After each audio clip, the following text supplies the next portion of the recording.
Papo Mais.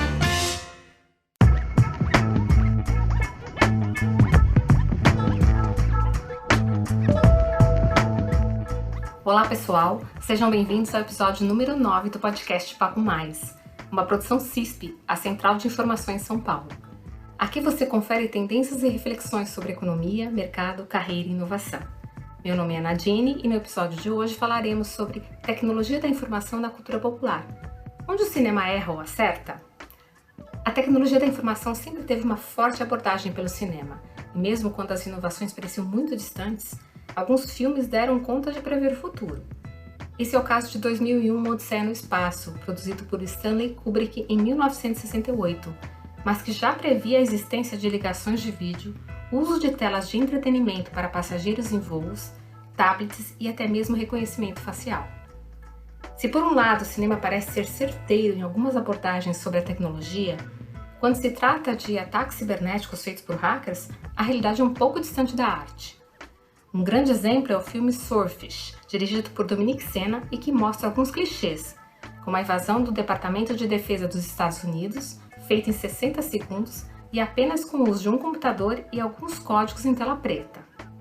Segundo o livro A Arte de Enganar, de Kevin Mitnick, hacker americano famoso nos anos 90 por atacar empresas como Motorola, Nokia e Fujitsu Siemens e que hoje trabalha em uma empresa de segurança, os ataques só foram possíveis porque ele enganava pessoas para que lhe dessem informações e senhas sobre os sistemas, utilizando a engenharia social. No contexto pandêmico, a IBM divulgou um estudo mostrando que os ataques cibernéticos a organizações ligadas ao combate à Covid-19, como é o caso de hospitais, fabricantes de produtos farmacêuticos e empresas de energia, dobraram em relação ao ano de 2019. Isso nos mostra que tomar cuidado é mais do que urgente. Para discutir esse cenário e entender o que é realidade ou ficção nos ataques cibernéticos, convidamos o Armindo Ferreira, consultor de novas tecnologias, redes sociais e assuntos ligados à internet e criador do blog do Armindo, onde fala sobre negócio, tecnologia e cultura geek. Armindo, muito obrigado por aceitar o convite, seja bem-vindo. Eu que agradeço o convite, a oportunidade de conversar com todo mundo que está acompanhando a gente agora.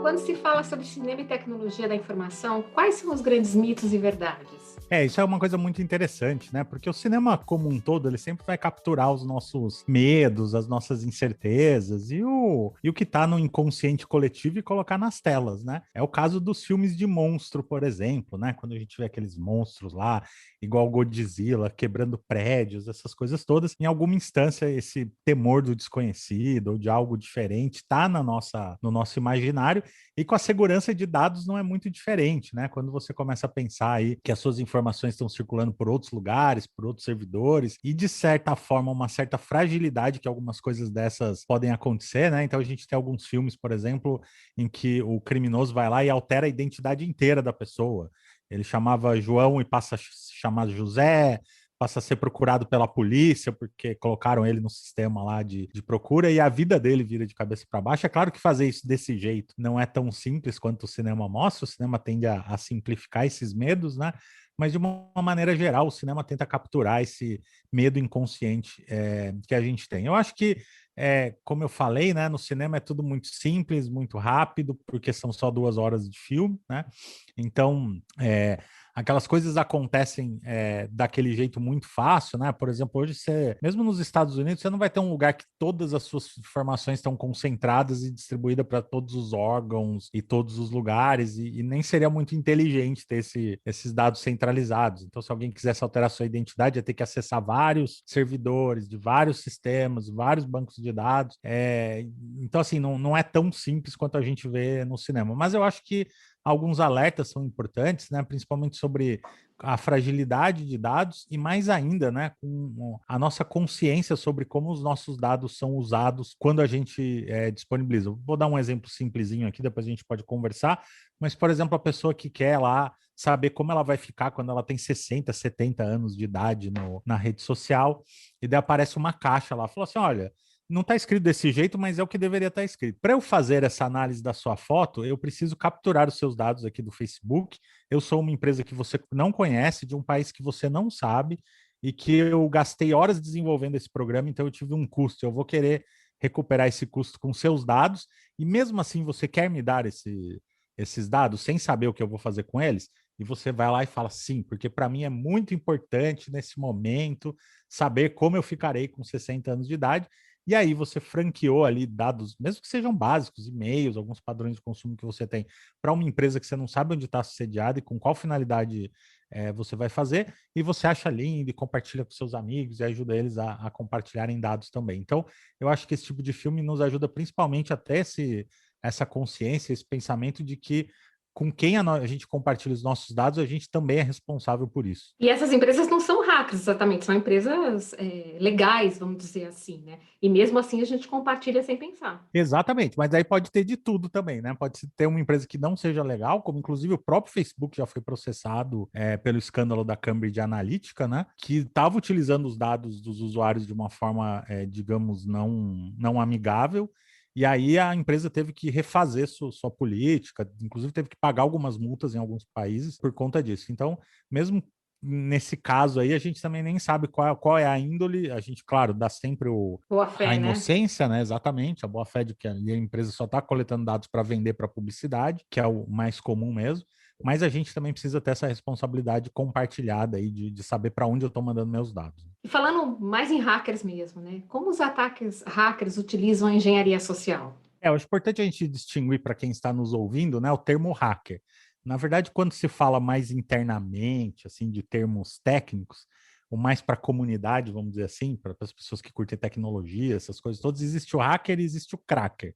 E normalmente o cracker é a pessoa do mal. Mas vamos falar de hacker. Hacker normalmente é um especialista em segurança de dados, ele não necessariamente é do mal. Por exemplo, existem hackers éticos que prestam serviços para empresas, eles podem fazer, por exemplo, um serviço chamado Pentest, que é vasculhar brechas nos sistemas de segurança das empresas para ajudá-las, né? Então você contrata o serviço e fala, ó, eu tenho aqui uma base de dados, eu quero saber se ela é segura e eu estou te contratando para você me invadir com a minha autorização para eu saber onde estão as brechas, e ele vai executar um relatório para essa empresa. Eu vou ter hackers também que são entusiastas da tecnologia da informação, e muitas vezes eles às vezes invadem, por exemplo, um site público, um site de uma câmara, de uma cidade ou de uma instituição importante, e ele não faz nada, mas ele deixa um recado para o administrador do site, falando ali, olha, eu invadi o seu site, usei essa brecha de segurança, esse site não está seguro, então estou aqui deixando um arquivo, estou deixando um link com algumas orientações para que você possa fechar esse arquivo. E aí, tirando essa parte dos hackers profissionais, éticos, ou esses hackers que são entusiastas, a gente tem os crackers, mas que no senso comum também é chamado de hacker, mas que são as pessoas que têm intenção de dolo, ou seja, elas são criminosas, elas querem praticar um ato criminoso, elas querem prejudicar uma empresa, elas querem prejudicar uma pessoa, e aí sim a gente está falando de pessoas que estão cometendo crime. O que é engenharia social para as pessoas que estão nos escutando entenderem de uma forma bem clara, assim? Normalmente, né, se acha que os hackers vão usar técnicas de TI para invadir os computadores, vão mandar vírus, sites maliciosos, isso acontece também. Mas quando a gente fala de engenharia social especificamente, funciona muito quando você tem uma rua lá que tem 5 casas com alarme e uma não tem. E tem 5 casas com o portão fechado e uma está com o portão aberto. Normalmente o criminoso vai pelo caminho mais fácil, que vai dar menos trabalho para ele, né?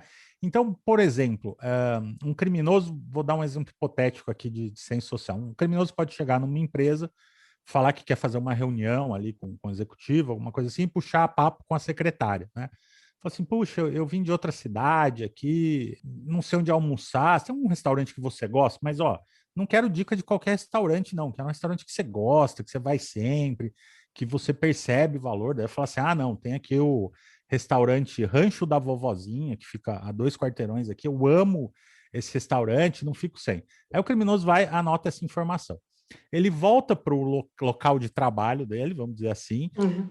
investiga esse restaurante, vê o logo, essas coisas todas. Ele pode até criar uma página no Instagram clonada, com nome parecido disso, e manda um cartão para essa pessoa por e-mail, falando assim: olha, você que é nosso cliente, ou você que frequenta sempre, eu estou te oferecendo aqui um desconto de 30%, ou um almoço gratuito para você poder usufruir, né, com a gente. Tudo aquela secretária fica feliz, fala: poxa, eu adoro esse restaurante, eu vou sempre nele. É claro que foram eles que me mandaram esse e-mail, e aí ela clica.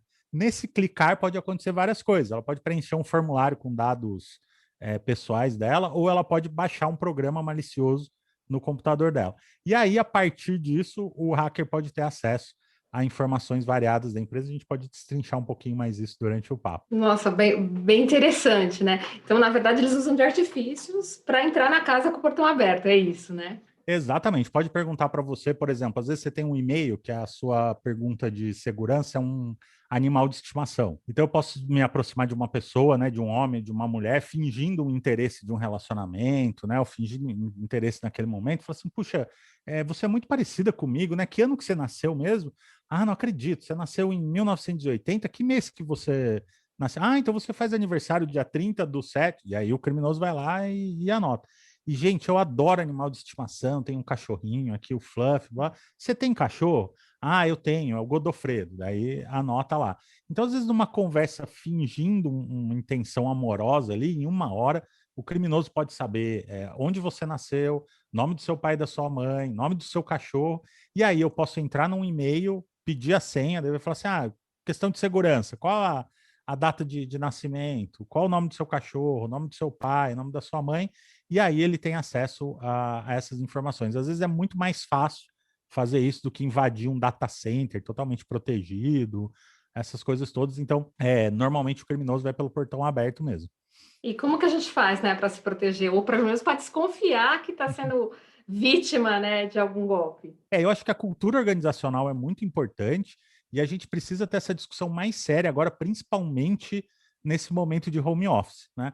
Por conta do meu trabalho, eu converso com vários executivos da área de tecnologia, de TI, e todos estão muito preocupados com isso, porque é o que eu falei, assim, o TI da empresa hoje, os grandes servidores, aqueles que a gente vê nos filmes, as coisas todas, eles são muito bem protegidos, com chaves de criptografia, com senhas. Não que sejam 100% seguros, isso não existe, mas é a casa com o portão mais fechado. Agora, quando você manda uma pessoa para casa que vai usar o computador dela, né, que o TI não teve nenhum acesso, é agora que as empresas estão se organizando para. Então, assim, você tem uma brecha enorme, e uma vez que o bandido entrou numa ponta da rede, ele pode ir se espalhando até chegar nos lugares principais. Então, a primeira coisa que a gente precisa discutir é a cultura organizacional que vem da empresa, né? Não adianta eu culpar a extremidade ali se a empresa não falou, olha, você sabia que você precisa tomar cuidado com os e-mails que você clica, porque eles podem causar problemas?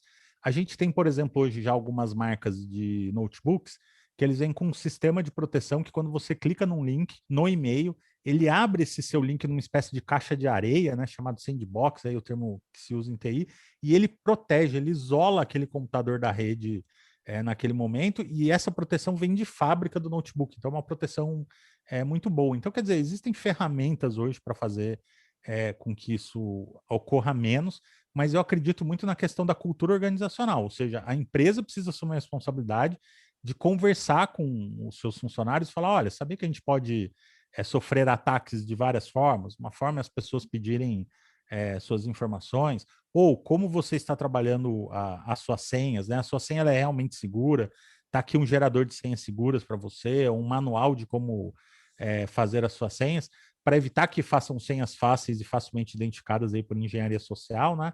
Então, eu acredito muito nisso, no treinamento e na cultura organizacional, para conscientizar cada ponto da rede do papel que ele tem na segurança de dados da empresa. Isso a gente deve fazer também com o e-mail pessoal, né? Com o e-mail pessoal, com o WhatsApp, enfim. Tem que olhar para o pessoal também. Com tudo, né? É muito normal, por exemplo, no Instagram, isso tem acontecido com frequência, às vezes tem semana que 2 ou 3 pessoas vêm conversar comigo sobre isso. A pessoa recebe uma mensagem lá se dizendo do Instagram, e assim, claramente não é, né? Dá para ver a origem do que veio, mas a pessoa que é leiga fica assustada, né?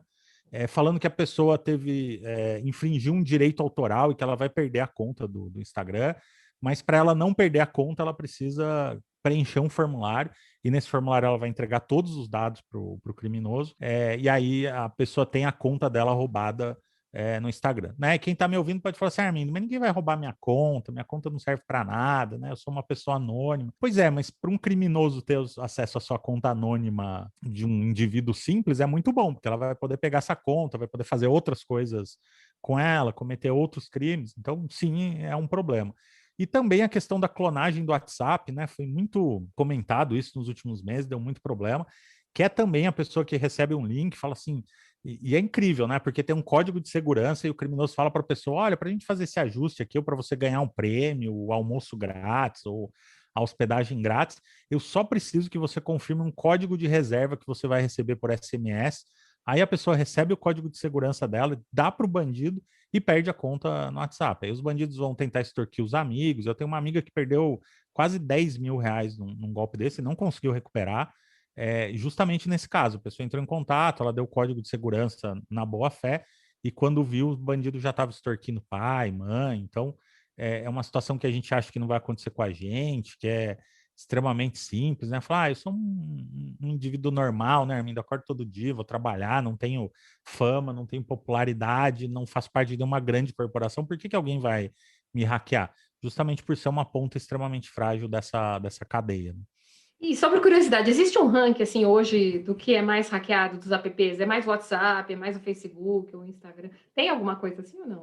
Eu acho que um ranking oficial não, mas o que a gente vai ver normalmente é por uso, né? O WhatsApp é muito usado, então com certeza vai ter ali o Instagram também, né? Tem a coisa que o pessoal fala que os computadores Linux e Apple não têm vírus, né? Mas é porque o volume de computadores Apple e celulares com iPhone é bem menor do que com Android e Windows.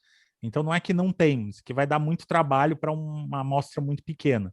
Então é melhor você ir e mandar para várias pessoas, né, que tem uma base maior do que isso. Então, por isso que a gente vê com mais frequência esses abusos. E a gente falando de WhatsApp, é bom lembrar, foi liberado recentemente aqui no Brasil o pagamento por WhatsApp, né, a transferência de dinheiro por WhatsApp, que com certeza vai ser uma mão na roda, vai ajudar vários comerciantes, abre um leque de possibilidades, né, para o empresário, principalmente para o pequeno empresário brasileiro, mas também traz mais responsabilidade para a gente sobre como a gente vai usar esses recursos, porque dependendo de como essas coisas funcionarem, pode ser que aumente aí a possibilidade de fraudes com esse tipo de pagamento.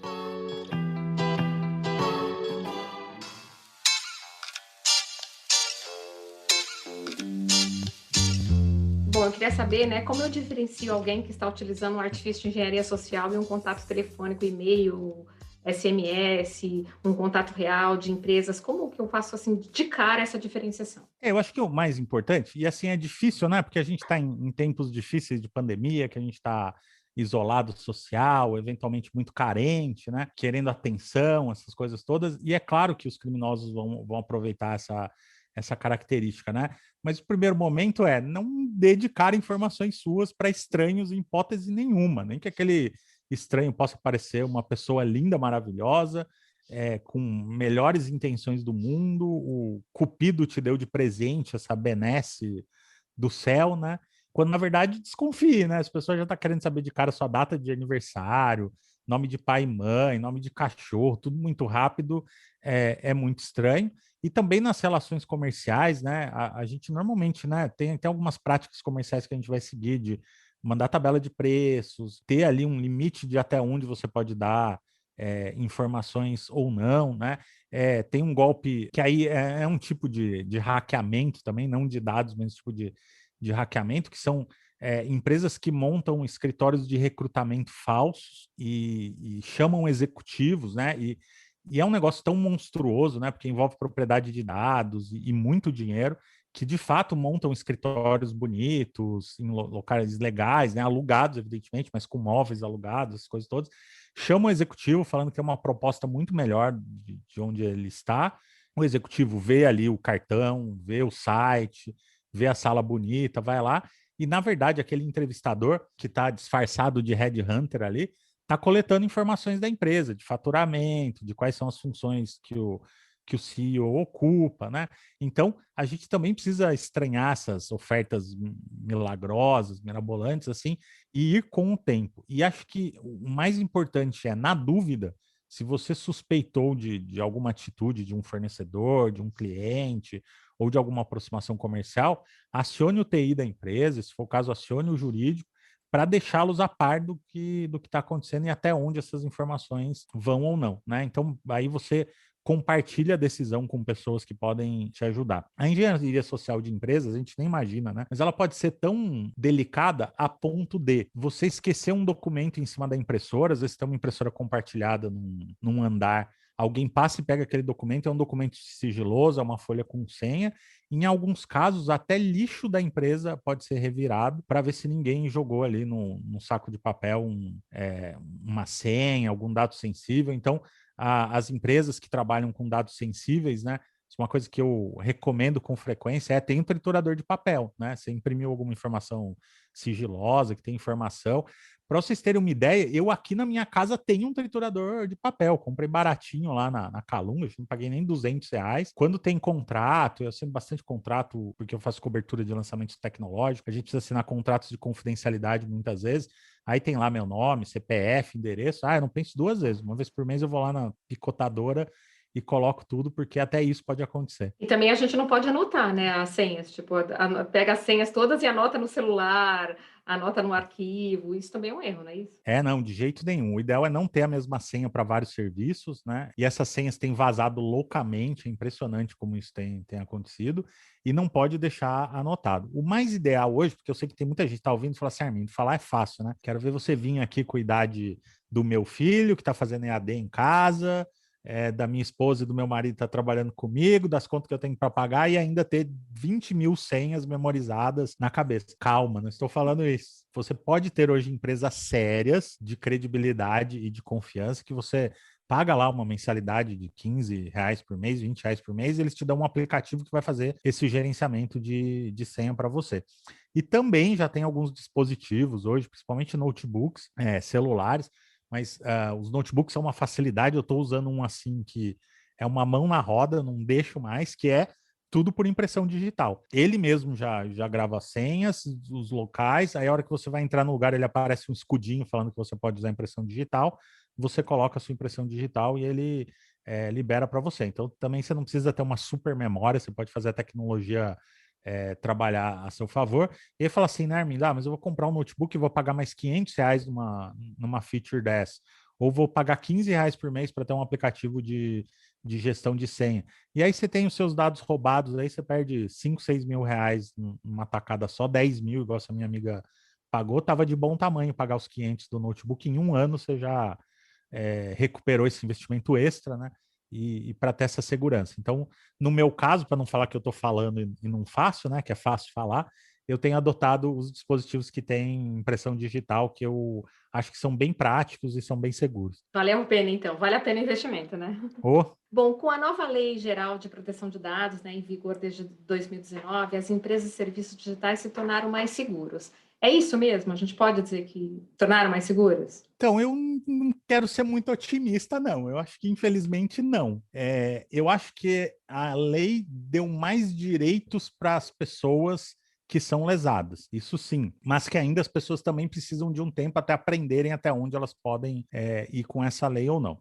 Uma das coisas mais importantes de lei Geral de Proteção de Dados, inclusive esses dias mesmo, eu entrevistei uma advogada super especialista no assunto, assim, ela me elucidou bastante sobre isso, que a primeira coisa que a empresa precisa fazer ela vai armazenar dados das pessoas? Vai. Quais são esses dados e como eles vão ser armazenados? E quais cuidados estão sendo tomados para que isso aconteça. E informar a pessoa, né? Então você vai lá na loja abrir um crédito para você, né? Então você dá seu nome, seu CPF, seu endereço. Teve vazamento aí de empresa de e-commerce que vazou o endereço das pessoas. Olha o perigo que isso pode ter em mãos erradas, né? Então você vai ter que provar para a justiça, se você tiver um vazamento, que você tomou medidas de segurança. Eu falei aqui da contratação dos hackers éticos, né? Então a minha empresa foi invadida, né? E é bom a gente deixar claro de novo, não existe sistema 100% seguro. De vez em quando alguém me pergunta, né? Fala assim, Armindo, esse sistema aí, esse negócio é seguro? É seguro, mas não é 100% seguro porque não existe... A única coisa que é 100% segura de invasão é aquilo que não está conectado. Então, se você tiver um computador em casa que não está conectado à internet, ele só está ligado na tomada, uma invasão externa não vai ter, né? Se alguém entrar e roubar seu computador, mas se ele está fora da internet, a gente pode dizer que ele é bem seguro. 100% seguro de ser invadido pela internet. Mas colocou na internet, ele vai deixar de ser 100% seguro. Então, a gente sabe que nenhuma empresa vai ser 100% segura. Mas, num vazamento de dados, se tiver um processo, o juiz vai perguntar para a empresa, assim, empresa, quais cuidados você tomou para que isso não acontecesse? Então, isso a Lei Geral de Proteção de Dados trouxe. E a empresa vai ter que provar, falar assim, eu contratei hackers e fizeram pentestes, eu utilizo um sistema de criptografia terceirizado de uma empresa tal, eu tenho uma auditoria que me acompanha uma vez a cada 6 meses para emitir um laudo, e está aqui o laudo dizendo que... Então o juiz vai falar assim, olha, de fato, essa empresa tomou todas as medidas cabíveis e houve um crime, então nós vamos focar agora em quem atacou essa empresa que fez a lição de casa. Agora a gente está careca de saber de empresa que não faz lição de casa nenhuma, que tem um banco de dados aberto lá de qualquer jeito, que funcionário tem acesso, e às vezes eu já vi casos de funcionário que foi embora e levou a senha do banco de dados, assim, com informações dos clientes, né?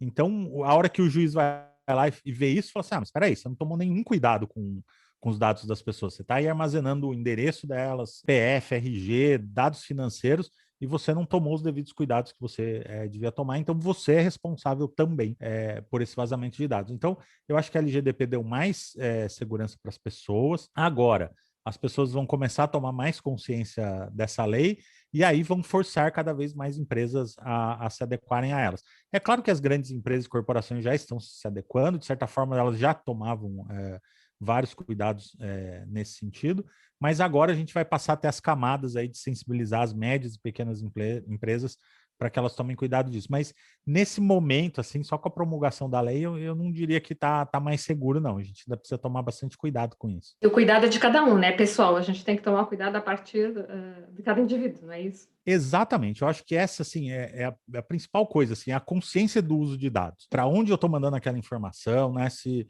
uma empresa pede o meu CPF, assim, mas por que você está pedindo o meu CPF? Como o meu CPF vai ser usado? Como que vocês vão armazenar o meu CPF, né? Se ocorrer um vazamento, o que vocês vão fazer caso isso ocorra, né? Tomar cuidado, né? Se você chega num site que você nunca comprou, não viu nenhuma recomendação, um site que está com erro de português, estranho, você vai lá colocar o seu cartão de crédito? Não vai, né? Então precisa tomar cuidado com isso também. Então, porque é sempre bom a gente lembrar isso, né? O elo mais fraco é a pessoa na ponta, né? É o consumidor. Eu que entendo aí bem do assunto, né? Não sou mega expert, mas entendo bem do assunto. Outro dia eu estava entrevistando um mega especialista em segurança de dados, ele foi falando, eu fui anotando coisas que eu não fazia ideia. Falei assim, e eu falei para ele durante a entrevista, falei, você está me deixando preocupado aqui, porque várias coisas que você está falando que eu não tinha ideia, não tinha noção que isso era preocupante e que agora eu vou começar a tomar cuidado. Então, quer dizer, para um especialista ainda tem coisas para melhorar. Imagina um usuário leigo que está tocando a vida dele no dia a dia, está trabalhando, está tentando fazer o melhor dele no home office em casa. E essa parte da cadeia mais fraca, e com certeza essa acaba virando uma principal porta de entrada para os criminosos. Você falou de sites, né? Desses sites com erro de português, enfim, sites de lojas que a gente não conhece. Mas também tem aqueles famosos e-mails de banco, né? Que vem. Tem e-mail de banco, tem formulários que são muito parecidos com os formulários originais, né? Então, tudo isso a gente precisa tomar muito cuidado. Eu recebo e-mail de banco, se é alguma coisa que eu preciso colocar dados, eu ligo no banco, falo, banco, vocês me mandaram isso mesmo? Eu não quero colocar meus dados aqui, eu posso passar por telefone para você? E várias vezes eles falaram assim, não, Armin, desconsidere esse e-mail aí que nós não mandamos, nós não solicitamos dados desse jeito, né? Então, eu sempre fico com um pé atrás. Esse especialista de segurança de dados me falou uma coisa interessante, né? Que a gente está trabalhando, né? Home office, os filhos estão em casa sem poder sair. O que você vai fazer? Põe no joguinho, né? Coloca lá no joguinho de computador. Dependendo do joguinho, você pode ter interação com outras pessoas. Quem são essas pessoas? Como que elas estão interagindo com as pessoas que moram na nossa família, né? De repente, um criminoso lá fala assim, para você ter uma espada aqui no jogo, ou um escudo principal, você precisa fazer uma compra, mas me passa aqui os dados do cartão de crédito do seu pai e da sua mãe, pega lá que eu compro para você isso. Então, bobeou, seu cartão de crédito está sendo usado de forma indevida. Então a gente precisa, de fato, tomar muito cuidado com isso, onde que esses dados são usados, né? Não deixar o cartão de crédito acessível aí para as crianças, para os pequenos, e ficar de olho com quem eles estão falando na internet, porque tudo isso acaba abrindo brechas de segurança. Muito legal. Esse papo é muito legal, a gente ficaria horas, mas eu queria saber, e a questão de câmera de celular, microfone, de notebook, também tem isso? Tem invasão de privacidade dessa forma ou não? Tem, é mais raro, né? Mas sim, existe, é possível. A recomendação mesmo é que, por exemplo, você tem uma webcam no lugar onde você trabalha, que você cubra com um post-it, um adesivo qualquer, um paninho ali. Tem a questão do áudio, que aí tem alguns mitos e verdades, né? Então, por exemplo, se fala muito que empresas como Google, Facebook, ouvem o que a gente está falando, né? Vários relatos você tem. Fala assim, Armindo, eu estava lá conversando com um amigo meu falando sobre jardinagem, e aí depois eu entrei no Google e apareceu um anúncio de produtos de jardinagem para mim. As empresas falam que elas não usam isso ainda, mas há muitos indícios de que use, né? Porém, eles negam. Só que tem um problema, uma questão muito simples nisso tudo, que é o Google e o Facebook e o YouTube e o Instagram vão coletar nossos dados para vender anúncios. Isso é fato. A hora que eu entro nessas ferramentas, eu dou essa liberdade para eles fazerem isso. Mas o Google tem sede e tem sede fiscal aqui no Brasil. O Facebook tem sede fiscal aqui no Brasil. Se acontecer alguma coisa que seja doloso a mim, né, um crime que o Google tenha praticado contra mim, eu vou na justiça e acabou. Agora, o problema é, por exemplo, se eu instalo algum programa no meu celular que eu não conhecia, né? Falo assim, vou economizar aqui no streaming e eu não quero pagar o serviço de streaming, mas um amigo me passou um arquivo aqui que eu posso instalar de graça e eu vou assistir os filmes que eu quiser. Aí o celular emite um aviso, fala, ó, você não está instalando esse aplicativo pela loja de aplicativos, é um aplicativo de fora, normalmente com a extensão APK. E esse aplicativo pode ser perigoso. Você quer instalar ele mesmo assim? Aí você fala, mas eu quero assistir o filme de graça, a série que eu queria assistir. Então você põe sim e instala um aplicativo. Aí esse aplicativo ele pode ter acesso à sua localização, pode ter acesso aos aplicativos que você usa e pode eventualmente sim ter acesso ao seu microfone e webcam. E empresas de espionagem também podem fazer isso, né? Tentar instalar programas de computador aí nos celulares ou nos computadores para espionar o que você está fazendo. E aí eles podem gravar conversas, podem eventualmente ter acesso até à webcam com a luzinha desligada, se isso for o caso, e monitorar essas informações. Nesse caso, eu diria que é mais raro, porque não é uma tecnologia fácil, não é uma tecnologia simples, mas ela pode ser usada, por exemplo, para grandes executivos, órgãos de governo, né, em diversas instâncias. Então, é um jeito mais raro, a gente não precisa ser tão paranoico com isso, mas é possível.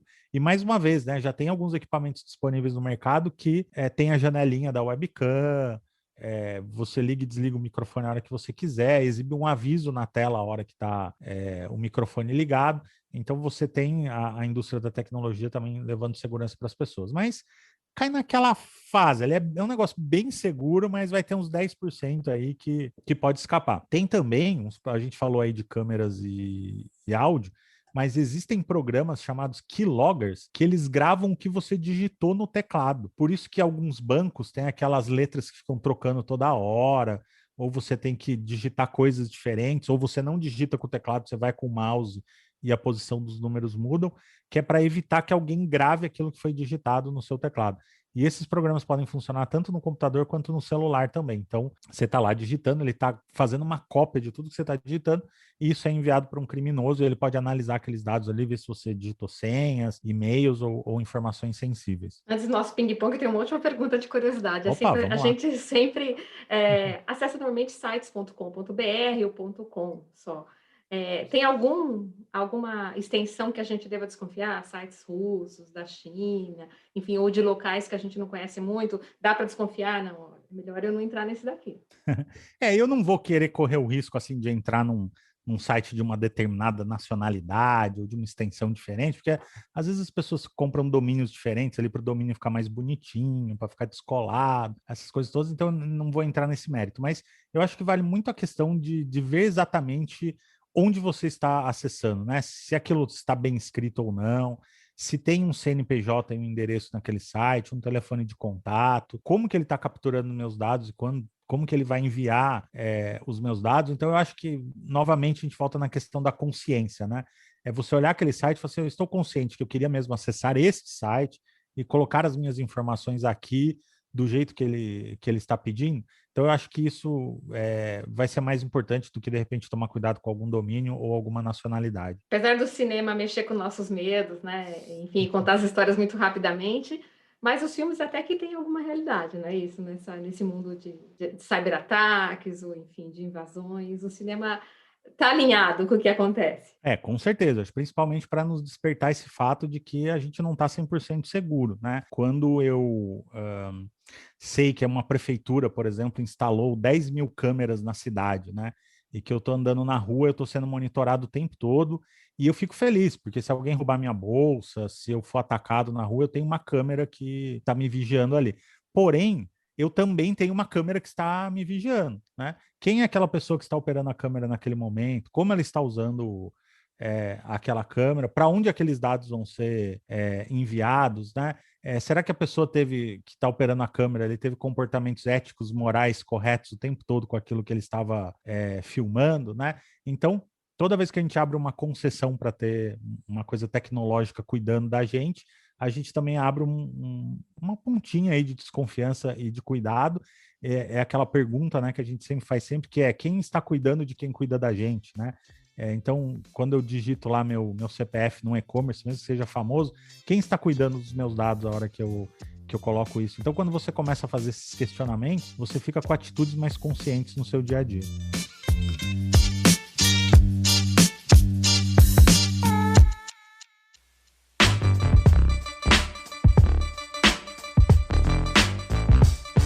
Bom, e para encerrar então, senão a gente continuaria esse papo delicioso muito tempo, o episódio de hoje, né, para a gente encerrar o episódio de hoje, seguimos com a nossa sessão de ping-pong. Armindo, de forma sucinta e direta, qual a sua opinião sobre a Lei Geral de Proteção de Dados? Acho que ela é importante, mas ainda leva um tempo até ser implementada e, de fato, proteger o cidadão. Segurança na web. Consciência de cada um. Fim do uso dos cookies.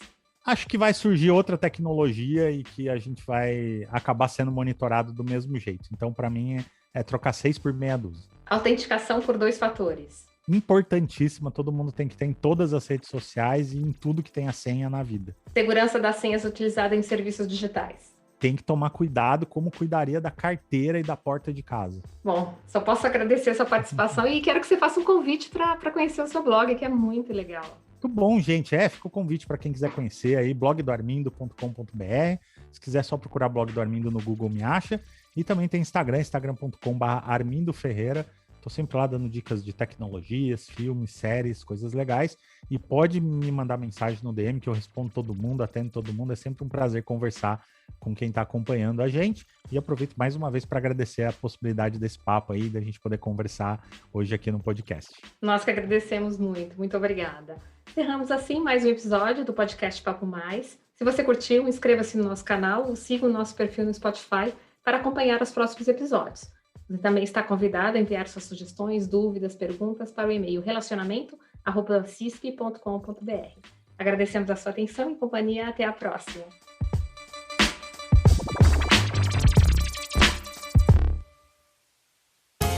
Você ouviu Papo Mais, podcast da CISP.